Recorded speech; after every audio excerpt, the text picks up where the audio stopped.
lots of fun things happening as we speak. You've seen some city cars coming by. Those trucks are actually picking up the signs and installing them today. Did we keep a sign back here somewhere?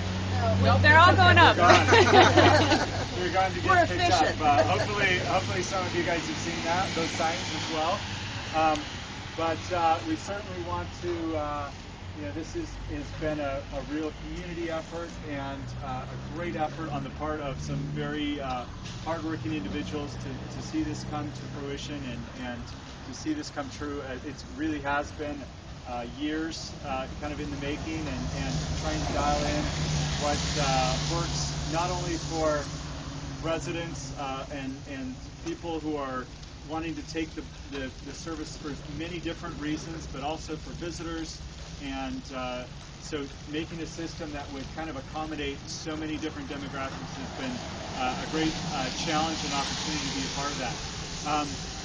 I think that we'd like to hear just a little bit briefly from each of the mayors because this has been a group effort. But we'll hear first from Randy from City of Dover.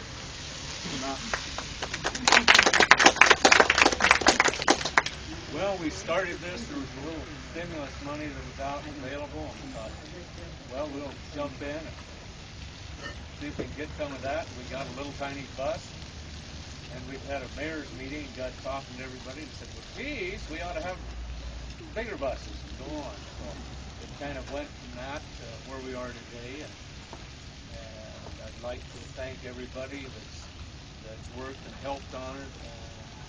It's done a tremendous job. I think this is the best cooperation between the local cities that we've ever had, and I think that in itself takes life. Hopefully it'll be a big help to the community, and I think it will. Thanks. Gretchen? No, I'm not sweet. I don't melt. I promised myself I wouldn't say this, but if I were from Great Britain, I'd say it's spot on. But sincerely, I think this is going to be a game changer for our communities. People who don't drive, can't drive, people who don't want to spend the money on gas, can now basically go downtown to Ponderay, Kootenai, and Dover. It's going to free up. It's going to give us a lot more freedom to spend our money on things other than gasoline, and it's going to make all these four communities accessible to visitors. The Schweitzer and Hughes are late, so I think it's a game changer, and I'm so glad that Randy took the initiative to get this started. Thank you.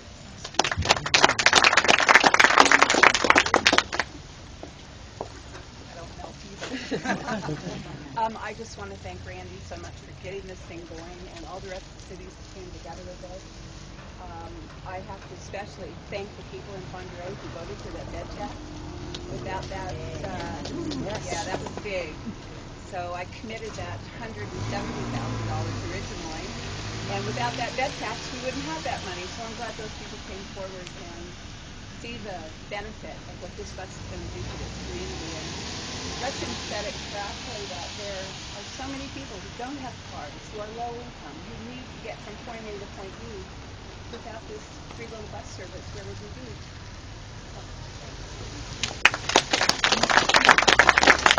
We have a representative from.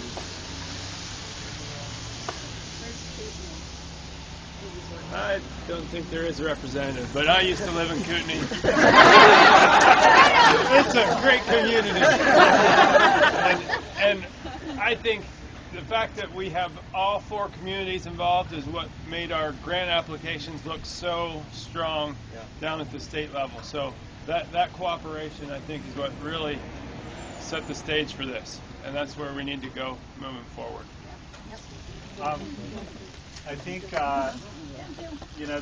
there's been a group that has really done the work and on the back end and really made this come together. And there's a committee that was really headed and again kind of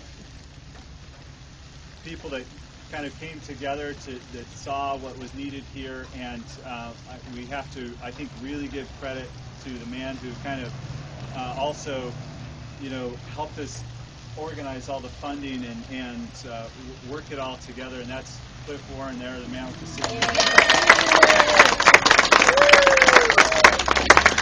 Cliff has really been instrumental in making this happen. He really has been the background. Here's a guy who is thought he was going to enjoy his retirement.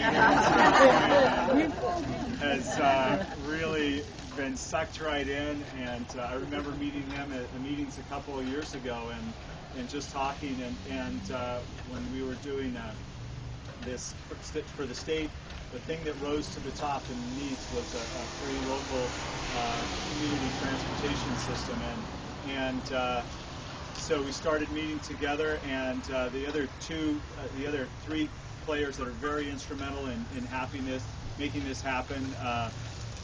Eric Brubaker here from the city of Pend Oreille, the city of Pend Oreille planner. He did a phenomenal job. Jeremy Grimm is the city planner for Sandpoint. It's been fantastic.